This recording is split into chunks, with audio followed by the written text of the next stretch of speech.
लेकिन जो भी फ़र्क राजनीतिक तौर पे आया है या जिस तरह की कठिनाइयाँ, जिस तरह की परेशानियाँ आज फरीदाबाद में काम करने में हमारी टीम को महसूस हो रही है, तो शायद ये एक वाइज डिसीजन था कि हम अपना राजनीतिक सफ़र यहाँ से अलग कर लें। पहले तो आप सभी पत्रकार बंधुओं का यहाँ पधारने पर मैं स्वागत करता हूँ और हरियाणा दिवस का अवसर है। हरियाणा दिवस की आप सब लोगों को प्राथमिक तौर पर सबसे पहले तो शुभकामनाएं और बधाई। और बड़ा ही एक महत्वपूर्ण विषय है।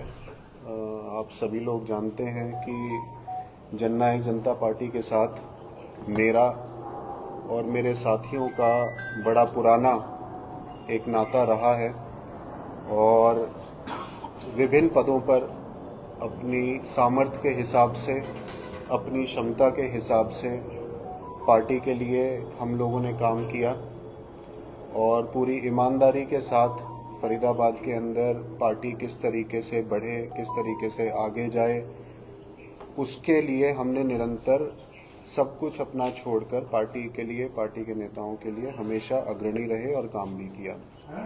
पिछले एक साल में परिस्थितियां धीरे धीरे कुछ ऐसी बनती गई कि कहीं ना कहीं आज जो लोग हमारे साथ जुड़े हुए हैं उनको भी इस तरह की भावना मन में आती है कि हम किस दिशा में जा रहे हैं, क्या हम लोगों के मुद्दे ठीक तौर से उठा पा रहे हैं, क्या हम फरीदाबाद के लोगों के लिए जो हम काम करना चाहते हैं, जो एक सकारात्मक बदलाव इस ज़िले के लोगों के लिए हम लोग लाना चाहते हैं, क्या वो हम पार्टी प्लेटफॉर्म पे कर पा रहे हैं या पार्टी की तरफ से कोई दिशा निर्देश, संगठनात्मक कोई इन्वॉल्वमेंट या राजनीतिक किसी विषय के ऊपर कोई इन्वॉल्वमेंट हो, उस तरह का एक जो गैप है वो महसूस किया गया।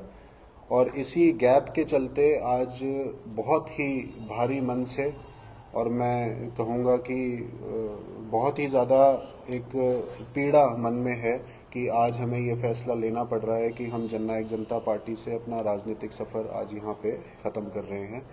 और मैं पहले तो धन्यवाद दूंगा अपनी सभी युवा साथियों का जो कार्यकारिणी में भी रहे, जो सभी हल्का अध्यक्ष रहे, उन्होंने भी आज ये फैसला लिया कि भी वो जननायक जनता पार्टी के साथ अपना राजनीतिक सफ़र यहाँ पर ख़त्म कर रहे हैं।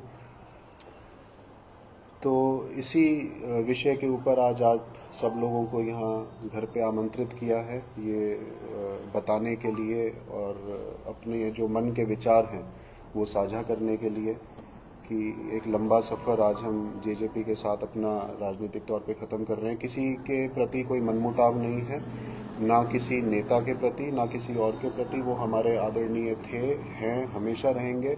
व्यक्तिगत तौर पे हमारे संबंध मैं उम्मीद करूंगा कि हमारे आपस में बने रहेंगे, लेकिन जो भी फ़र्क राजनीतिक तौर पे आया है या जिस तरह की कठिनाइयाँ, जिस तरह की परेशानियाँ आज फरीदाबाद में काम करने में हमारी टीम को महसूस हो रही है, तो शायद ये एक वाइज डिसीजन था कि हम अपना राजनीतिक सफ़र यहाँ से अलग कर लें। किसी और पार्टी में जाना चाह रहे हैं या संन्यास लेना चाह रहे हैं? संन्यास क्या होता है?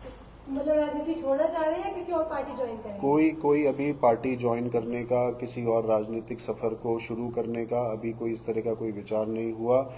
साथ में जो साथी जुड़े रहे, जिन्होंने आज तक इस कारवां को चलाया, जिन्होंने मुझे ताकत दी, जो मेरे हाथ रहे, उन्हीं के ऊपर ये निर्णय करता है कि आने वाले वक्त में वो क्या डिसीजन लेना चाहेंगे। बैठेंगे, सबसे बातचीत करेंगे, सलाह मशवरा करेंगे। पॉलिटिक्स कभी भी एक जने का डिसीजन नहीं होता। पॉलिटिक्स मुझे ऐसा लगता है कि एक कलेक्टिव एफर्ट और एक टीम डिसीजन होता है और एक टीम की तरह ही काम करा जाता है। पार्टी छोड़ी तो रीजन क्या था? यूथ सम्मेलन से एक दिन पहले यूथ विंग का पार्टी छोड़ना, ऐसा तो नहीं है कहीं कोई इंटरनल पॉलिटिक्स चल रही हो? क्योंकि युवाओं का सम्मेलन ही हो रहा है कल। कोई इंटरनल पॉलिटिक्स नहीं है। मैं कुछ दिन पहले आदरणीय दुष्यंत चौटाला जी से मिलके मैंने अपने जो कंसर्न्स थे वो उनको बताने का भी काम करा था और दुख मुझे ये भी है कि उन कंसर्न्स के ऊपर कोई कार्रवाई उस तरह से नहीं हो पाई जो शायद मैं उम्मीद कर रहा था कि शायद इन 1-2 दिनों के अंदर हो जाए। और सम्मेलन अच्छा है, खूब अच्छा जाएगा और जाना भी चाहिए। मेरे को सम्मेलन से कोई ऐसा कोई वो नहीं है, ना इस चीज़ का कोई लेना देना है। लेकिन ये पिछले कुछ दिनों से ये चीज़ें चल रही थी तो बस सबका ये बना कि भाई एक फैसला तो लेना ही पड़ेगा और एक तरफ तो होना ही पड़ेगा। अब आप इसको कितना ही खींच लीजिए, उसका कोई तंतु उसमें से नहीं निकलता। तो कभी ना कभी आपको जिंदगी में कुछ ऐसे फैसले लेने पड़ते हैं जहाँ पर अपने मन को पीछे रख के आपको कठोर निर्णय ये भी लेना पड़ता है, क्योंकि आपके साथ वो टीम, आपके साथ वो लोग, आपके साथ वो उम्मीदें, वो महत्वाकांक्षाएं भी जुड़ी होती हैं कि मुझे अपने इमोशंस और अपने भावों से ज़्यादा उनके लिए भी चिंता करनी पड़ती है और उनके उम्मीदों के बारे में भी सोचना पड़ता है कि उनकी भी जीवन का एक संघर्ष मेरे साथ जुड़ा रहा है।